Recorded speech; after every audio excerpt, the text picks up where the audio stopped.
के बेसिस पर एडमिशन होता है या ऑल इंडिया रैंक के बेसिस पर? नई वीडियो में एक बहुत इंपॉर्टेंट वीडियो, इस वीडियो के अंदर मैं आपको बताने वाला हूँ सीट अलॉटमेंट प्रोसेस क्या होता है, इसके बारे में बताने वाला हूँ। और सबसे ज्यादा जो क्वेश्चन पूछा जा रहा है, सर ये कैटेगरी रैंक के बेसिस पर एडमिशन होता है या ऑल इंडिया रैंक के बेसिस पर एडमिशन होता है, ये ऑफिशियली सीट मैट्रिक्स क्या है, तो ये सब चीजें मैं आपको बताने वाला हूँ जो कि बहुत इंपॉर्टेंट है, आपको आगे आने वाली काउंसलिंग के अंदर में ये चीजें आपको हेल्प करने वाली हैं। ठीक है ना। अब भैया उससे पहले यार भैया सबसे इंपॉर्टेंट डाउट तो हमारे अंदर ये आ रहा है कि ये काउंसलिंग स्टार्ट कब होगी, तो चलो शुरू करते हैं। सबसे पहले मैं आपको बताऊं तो आपको जो काउंसलिंग प्रोसेस है यार, हम उम्मीद कर रहे थे कि 20 जून के बाद में स्टार्ट हो, लेकिन अभी तक तो एम्स ने वो भी आपका जो डॉक्यूमेंट्स को जो आपने अपलोड किए, कास्ट सर्टिफिकेट अपलोड किया, उनको रिजेक्ट या एक्सेप्ट करना भी स्टार्ट नहीं किया है। तो जो आपका काउंसलिंग प्रोसेस है, जो आपका ये फर्स्ट वीक ऑफ जुलाई के अंदर में आपका स्टार्ट होगा, फर्स्ट वीक ऑफ जुलाई के अंदर में स्टार्ट होगा, तो उसके लिए आपको वेट करना पड़ेगा। अब उससे पहले भाई वेट करना, तो देखो अभी वेट कर रहे हो तो आपका यही एग्जाम था, मेन एग्जाम था, तो आप काउंसलिंग के लिए वेट कर सकते हो। अदरवाइज ऐसे स्टूडेंट थे जिनकी कोई और भी एग्जामिनेशन है तो आप उनका पढ़ाई करना स्टार्ट कर सकते हो, मतलब उनकी जो प्रिपरेशन है वो आप कंटिन्यू रख सकते हो। अगर आपके मार्क्स कम आ रहे हैं तो टोटली डिपेंड मत रहना, ठीक है ना, कुछ भी हो सकता है, ठीक है ना। अब ये देखो, अब मैं आपको बता दूं सीट अलॉटमेंट प्रोसेस। तो देखो जो आपका एम्स नर्सिंग का जो काउंसलिंग होता है ना, अच्छे से पता है आपको, एम्स नर्सिंग काउंसलिंग 3 राउंड्स के अंदर में होता है। फर्स्ट राउंड, सेकंड राउंड और एक हो गया ओपन राउंड, ठीक है। यार भाई ये सीट कैसे अलॉट होता है, किस रैंक के बेसिस पे सीट अलॉट होता है, मुझे ये बताइए।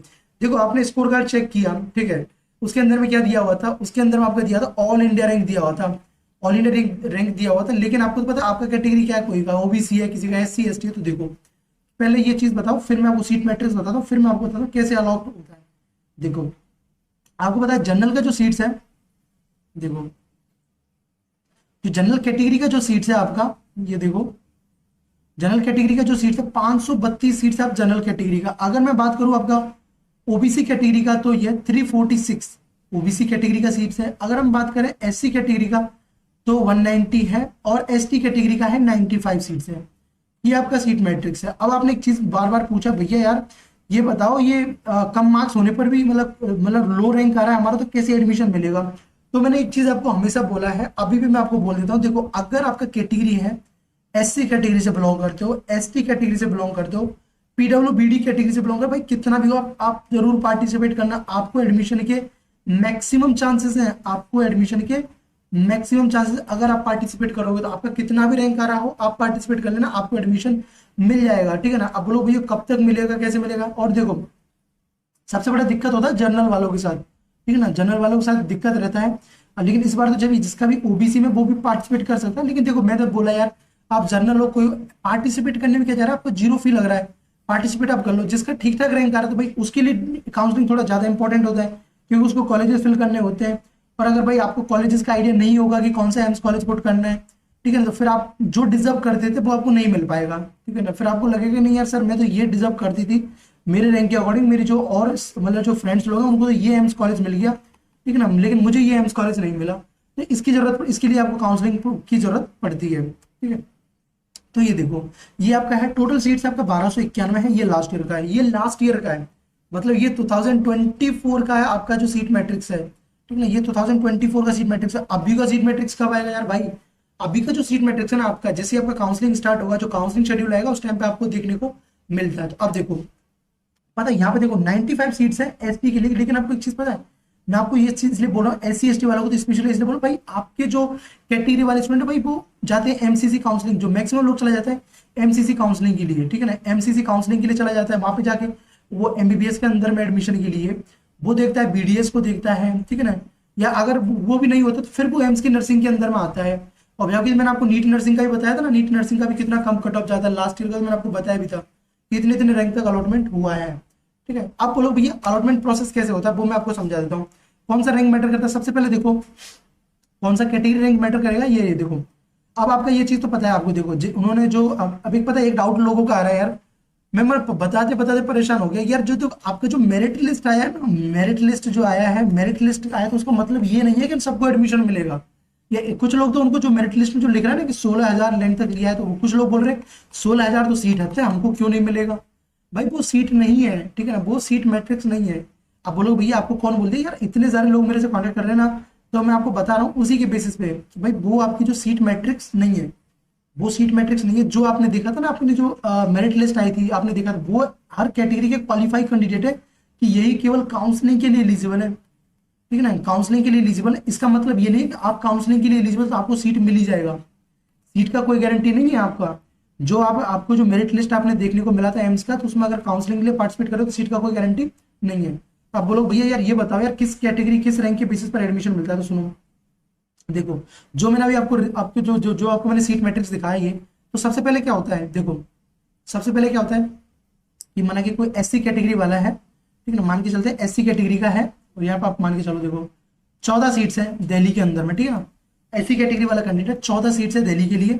तो भाई सबसे पहले क्या होता है, एससी कैटेगरी वाले का जो भी रैंक था, ठीक है ना, तो पहले यहाँ पे देखते हैं कि जो रिजर्व सीट है 14 जो रिजर्व सीट है दिल्ली के अंदर में किसी एससी वाले कैटेगरी के लिए, उनके रैंक के अंदर में वो फॉल कर रहा है नहीं कर रहा है। मतलब कि जो रिजर्व कैटेगरी की सीट्स है पहले उनके लिए कैटेगरी रैंक को कंसिडर किया जाता है कि उस कैटेगरी रैंक में वो कंसिडर कर रहा है नहीं कर रहा है। माना कि 3-4 कि दिल्ली के अंदर हमने मान के चला कि 2500 रैंक पर एडमिशन मिलता है एससी वालों, सॉरी एसटी वालों को अपन एसटी मान लीजिए, ठीक है ना। अब आप देखा जाएगा कि 2500 रैंक से में कितना, एक स्टूडेंट का 2200 रैंक था, एक का 2300 रैंक था।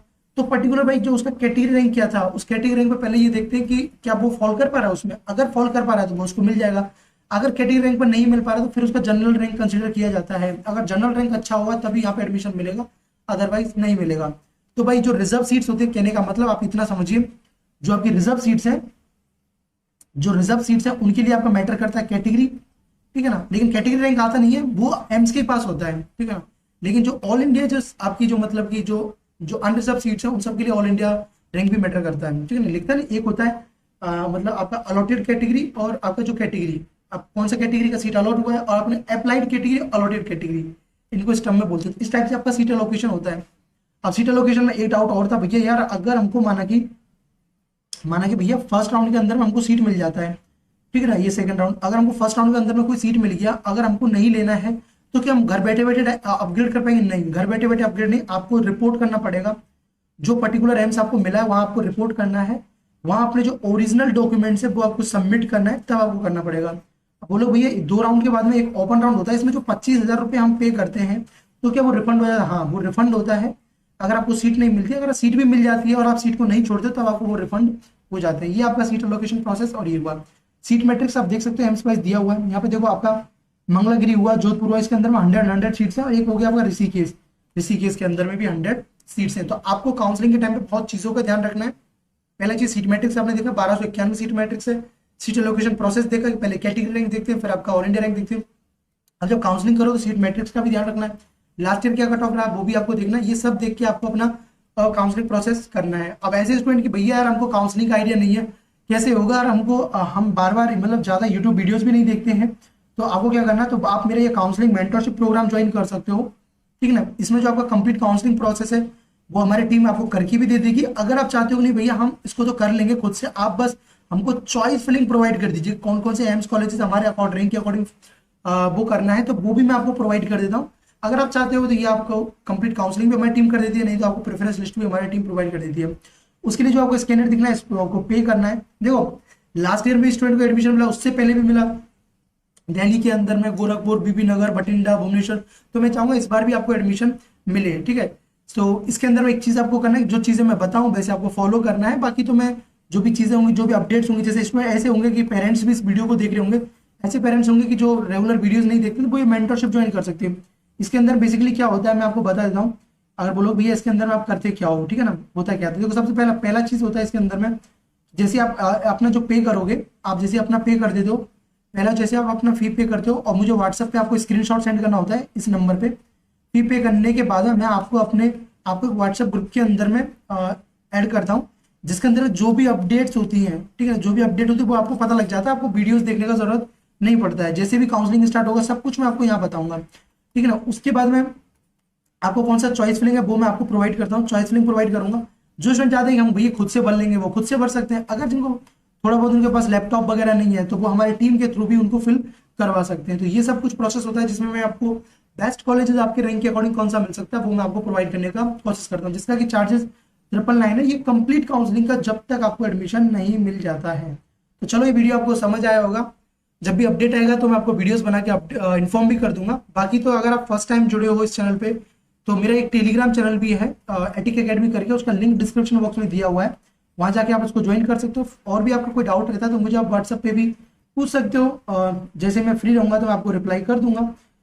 उसके लिए जो नंबर है मेरा ये है 6350578481, ठीक है ना। सो चलो इस वीडियो में इतना ही। So thanks for watching, bye bye, take care and keep smiling and stay connected with the Attic academy. Thank you.